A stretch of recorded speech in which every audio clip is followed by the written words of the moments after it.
এক সময় আমরা কোথাও যাতায়াত করার জন্য বাইক ব্যবহার করতাম, কিন্তু বাইকই নিজে যাতায়াত করার জন্য ঠেলা গাড়ির ব্যবহার করেছে দেখে বুঝলাম ঘোর কলিযুগ চলছে। এই কলিযুগেই আমি এসে পড়লাম বড়জোড়া, যার ইংরেজি নামটি দেখে আমি ভাবলাম এখানে কনেদের জন্য জোড়া বর পাওয়া যায়। যদিও পরে এর বাংলা নামটি দেখে বুঝতে পারলাম যে এখানে যে কোনো বড় জিনিস জোড়াতেই পাওয়া যায়। ছাতনার পেঁড়া, বেলিয়াতোড়ের মেচা সন্দেশ ও শক্তিগড়ের ল্যাংচার মতো বড়জোড়াতে জ্যাম খুব ফেমাস।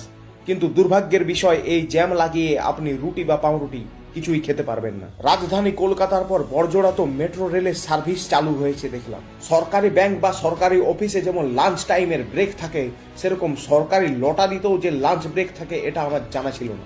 এখনকার সময়ে প্রচুর ওটিটি প্ল্যাটফর্ম হয়ে পড়ার কারণে নিজেদের একটা স্টেবল ইনকাম ধরে রাখার জন্য বাংলা ওটিটি প্ল্যাটফর্ম হইচইকে বড়জোড়ায় এসে রেস্টুরেন্ট খুলতে হয়েছে। আর শুধু হইচই নয়, বলিউডের সব থেকে বড় মিউজিক কোম্পানি টি সিরিজও এখন কুলার বিক্রি করে বড়জোড়ার বাজারে। বড়জোড়ার বাজার এতটাই বিখ্যাত যে নোবেল প্রাইজও এখান থেকে কিনে নেওয়া যায়।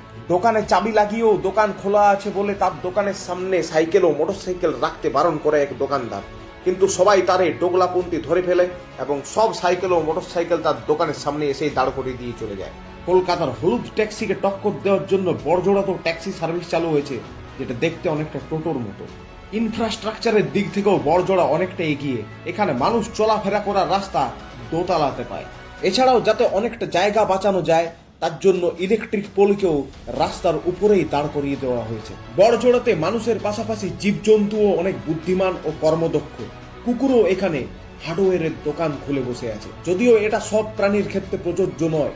শীতকাল চলে গেলেও একটি ছাগলকে এখনো সোয়েটার পরে থাকতে দেখলাম। মানুষ যবে থেকে জানতে পেরেছে যে গাছেরও প্রাণ আছে, তবে থেকে এরকম গাছের জন্য প্লাস্টিকে করে খাবার রেখে দিয়ে চলে যায়, যাতে গাছগুলি তাদের নিজেদের সময় মতো প্যাকেট খুলে খাবারটি খেয়ে নেয়। ব্যাগ অ্যান্ড গিফট কর্নারে ব্যাগের পাশাপাশি যে গিফটটি দেখতে পেলাম, তাতেই আমি বুঝলাম যে রঞ্জিত মল্লিক এখান থেকে গিফট কিনে নিয়ে যায় মাঝে মধ্যে। মোবাইলের সফটওয়্যার ও অ্যাপ আপ টু ডেটের মতো মানুষকেও এখানে নিউ জেনারেশনে আপ টু ডেট করা যায়, কিন্তু আপ টু ডেট হওয়ার পরে মানুষের শরীরটি প্লাস্টিকে পরিণত হয়।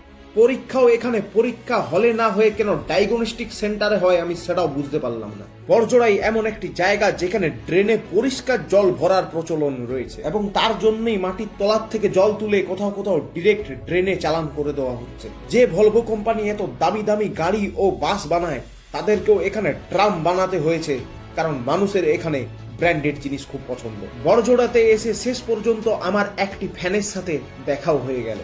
ভবিষ্যতে স্মার্ট সিটি বড়জোড়াতে যাতে সাইকেল আরোহীরা তাদের নিজেদের ইচ্ছে মতো সাইকেলের চাকা বদলাতে পারেন, তারও ব্যবস্থা করা রয়েছে এখানে। বড়জোড়াতে এসেই এক বাড়িতে বিশ্বের সব থেকে বড় ভেন্টিলেটর দেখতে পেলাম। একটি জনৈক দোকানে লেখা ছিল এই উৎসবে পেন্ট নয়, পেন্ট প্লাস লাগান, কিন্তু কেন বা কাকে কিছুই বলা ছিল না। বিজয়া ময়দানের বাজারের মধ্যে সাইকেল ও মোটরসাইকেল রাখা নিষেধ করা থাকার জন্য আমি ওদের জিজ্ঞেস করি যে সপ্তমী, অষ্টমী বা নবমী ময়দানের মধ্যে এসব সম্ভব কিনা। তারা আমাকে তাড়িয়ে দেয়। গ্রীষ্মকালে যেমন জলছত্র খোলা হয়, তেমনি এখানে কফি ছত্র খোলা ছিল এবং তাতে কাপও দেয়া ছিল, নিজের মতো নিন আর খান। এক ব্যক্তিকে এরকম অনেক ডাব্বা ঝুলিয়ে রাখতে দেখে আমি ভাবলাম তার সাহায্য দরকার।